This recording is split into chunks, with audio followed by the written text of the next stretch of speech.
How do I taper for my race to make sure that I perform at my best on race day? So it's that time of year again. The races are just starting to roll in as I'm recording this now in the spring. So a question that I often get from our athletes is, how do I taper for this upcoming race? So we're going to talk about that just today in a very quick episode where we're just going to go through quickly how to taper effectively, so you can just kind of bookmark this and come back to it later so you know exactly what to do, because it's quite straightforward, but it's quite easy to forget if you're not doing races all the time. So first off, what's a taper? Well, taper, like it sounds like, tapering off, is reducing the training volume and intensity in the lead up to a race, and the idea behind it is to help improve performance on race day. And so why is this helpful? Why is it so common? What does it do? Okay, well, it does a couple of things if you think about it. It does lots of things, but if we think about it in quite simple terms, the first thing it does is allow you to fully recover from your training. So when you're training during the course of normal training, whether that's running, biking, swimming, weight training, whatever it is,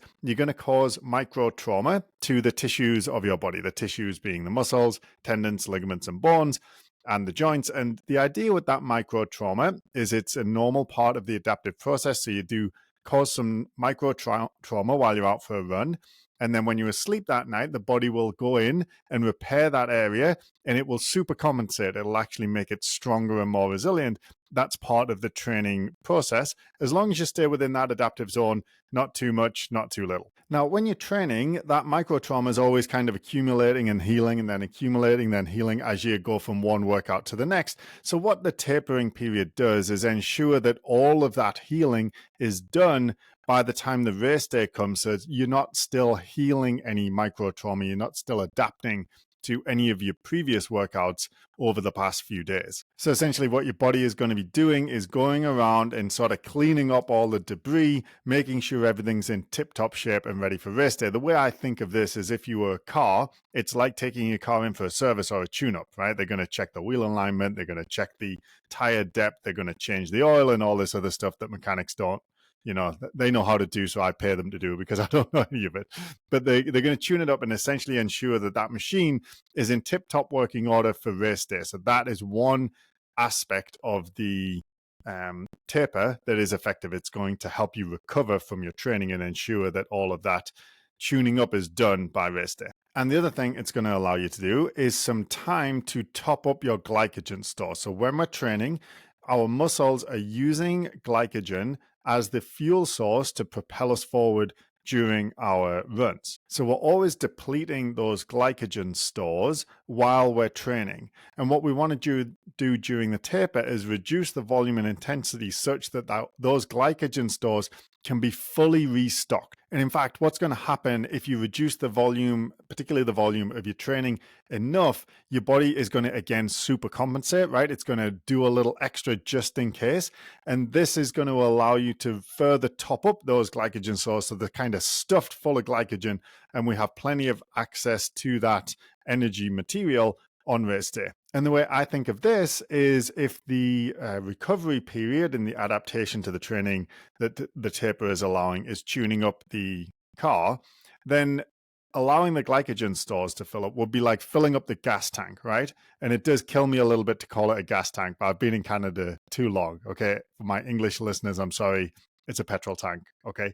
But filling up the petrol tank, the gas tank, fully with gas, and then also, if you think of it like that super compensation, it's a bit like having a couple of extra canisters of gas in the trunk, so you have a little bit extra just in case. And what you don't want to be doing in the days and week or so before the race is driving around using that gas. You want the tank to be full up on race day, so you don't want to risk using any of it, or not much of it, sorry. So if you taper properly, then on race day, your car is going to be tuned up and full of gas and ready to go and put out your best performance. So then that brings us to just practically, how do you do it? So you think of these as a rule of thumb, but they're pretty good and what we follow most of the time. However, there are nuances to this, but these are decent rules of thumb to follow. The first is that we only want to taper for A races. So A races are the big races of the year, the things you're really training for, the most important races of your calendar year, whatever they might be. Now, for most people that we work with,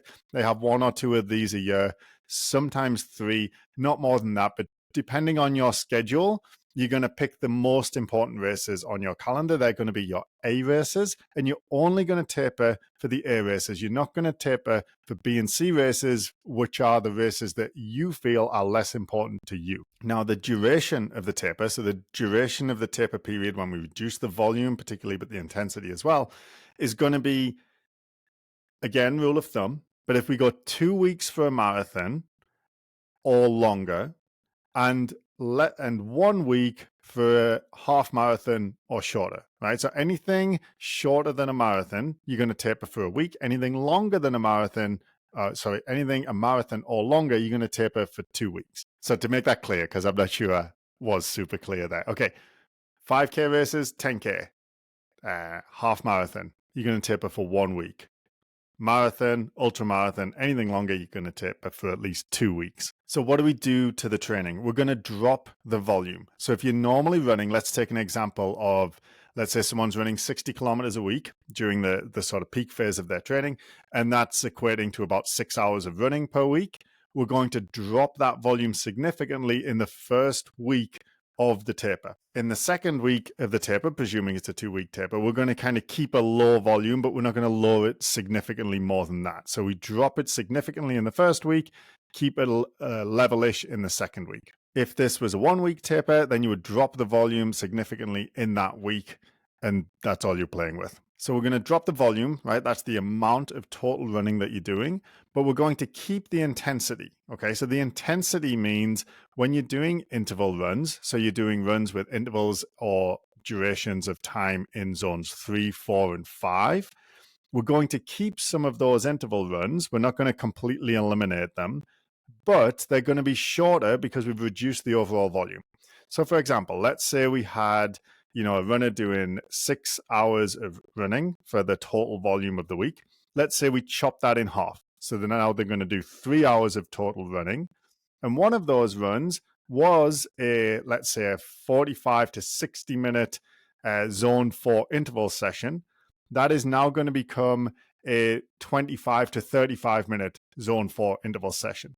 So the duration shortens, but the interval session itself, the prescription, stays the same in terms of the zone you're hitting. Okay, another example, let's say we were doing, during the peak training phase, we were doing on a Tuesday, a 90-minute tempo interval session. During the taper, we're going to keep the tempo intervals in zone 3, but the session itself is only going to be maybe 30 to 45 minutes.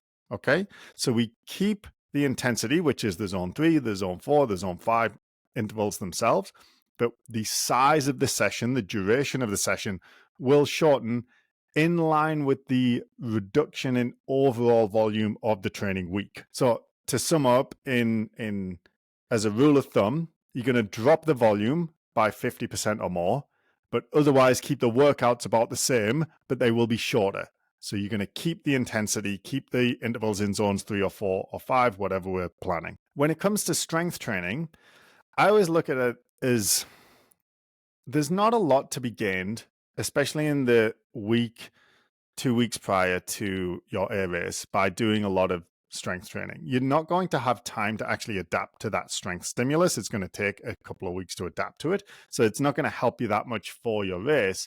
And the risk of soreness or fatigue is significant with strength training, particularly with runners who are usually not as accustomed to strength training at higher intensity. So we tend to take a little bit longer to adapt to it than someone who's like strength training is their main thing. So usually I'm pretty conservative on the strength training. I keep it in. So let's say during my peak training phase, I was doing 2 strength workouts a week and they were like 45 minutes long and they were really hard. Then during my taper, I might do 30-minute strength sessions that are moderately hard. And my goal is to make sure the next morning when I wake up after that strength session, there's no soreness. I don't feel anything. And if you do, then make sure the next strength session, use lighter weights and do less reps and sets. So it's quite important. The rule of thumb there is no soreness from strength training. It's better to do no strength workout than to have some soreness during the taper period. And that's it. So Anything marathon or longer, you can do a 2-week taper. You're going to drop the volume by probably at least 50%, but you're going to keep the intensity. Anything shorter than a marathon, so like half marathon, 10K, your taper is going to be about 1 week.